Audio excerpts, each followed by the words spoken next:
You enter into anything with compromise on your mind, you're going to end up moving into compromise. Yeah, exactly. What is it? I'm not a Star Wars guy, but isn't it like do or do not, there is no try or something like that? Welcome to the Bible in 1 Year podcast, brought to you by two Brits and a Bible. Today is day 335, covering 1 Corinthians 9, 10, and 11.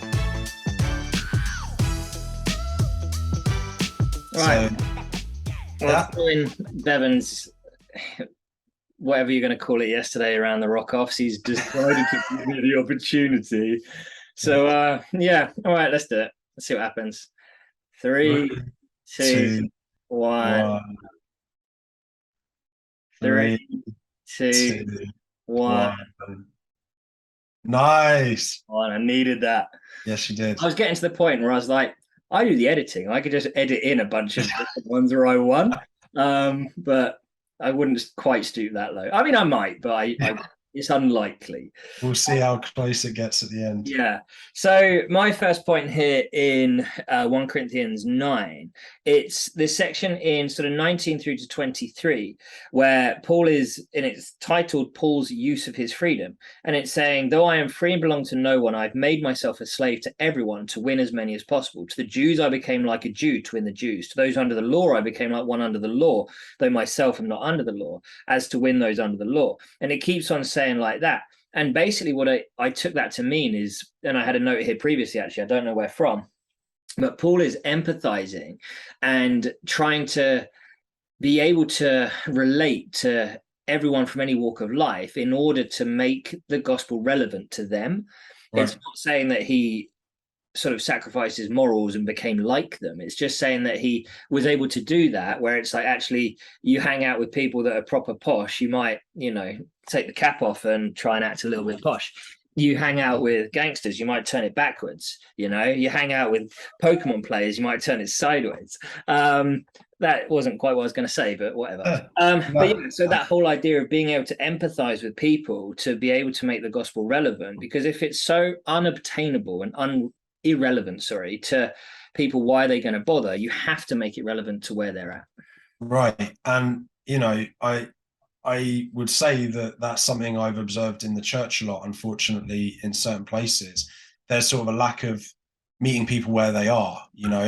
They do it a certain way. It's not necessarily going to reach a lot of people.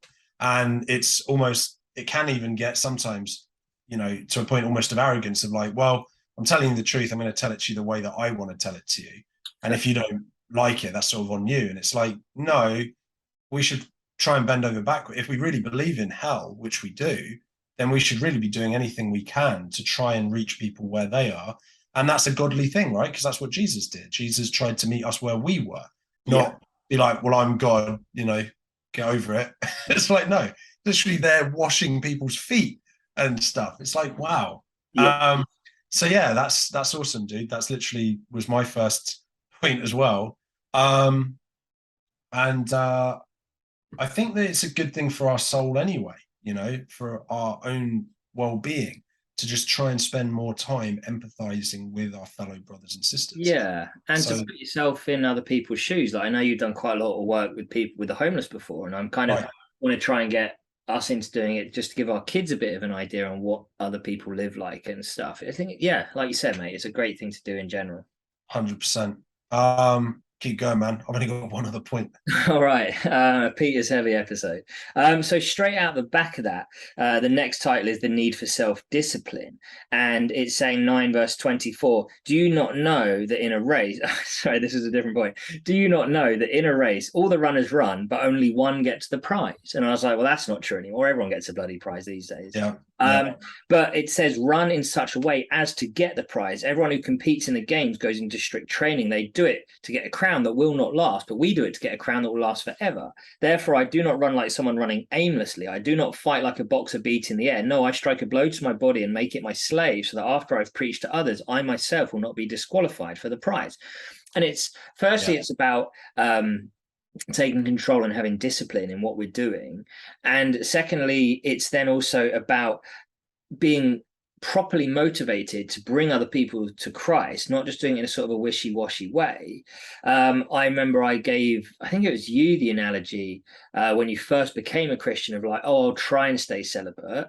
Right. Like, well, it's like a boxer going into a fight thinking, I'll try and win. It's like, no, you have to have the full mentality of I'm going to win. Doesn't mean you always will necessarily. Right. In a boxing analogy, and in life, we can fall subject to that as well. But you have to have the mentality of I'm going to win. I'm going to give this my best. Because if you do any less, you're just going to slip up. Like you enter into anything with compromise on your mind, you're going to end up moving into compromise. Yeah, exactly. What is it? I'm not a Star Wars guy, but isn't it like do or do not? There is no try or something like that. Rings a bell. Anyway. Star Wars, so yeah. Yeah. No, there you go. But yeah, dude, 100%. And it is mental, isn't it? Sometimes when you stop and think about it, because we've spoken about the 5 crowns before in previous episodes. Yeah. And it's like, yeah, these are eternal things. And yet most people are really half-hearted about their Christianity and almost embarrassed about it. Bro, yeah. So yeah, there you go. I'll throw mine in the hat just something. Might as well. There is one loaf, we who are many are one body, for we all share the one loaf, right? It's sort of crazy that I never thought about communion in that way, right?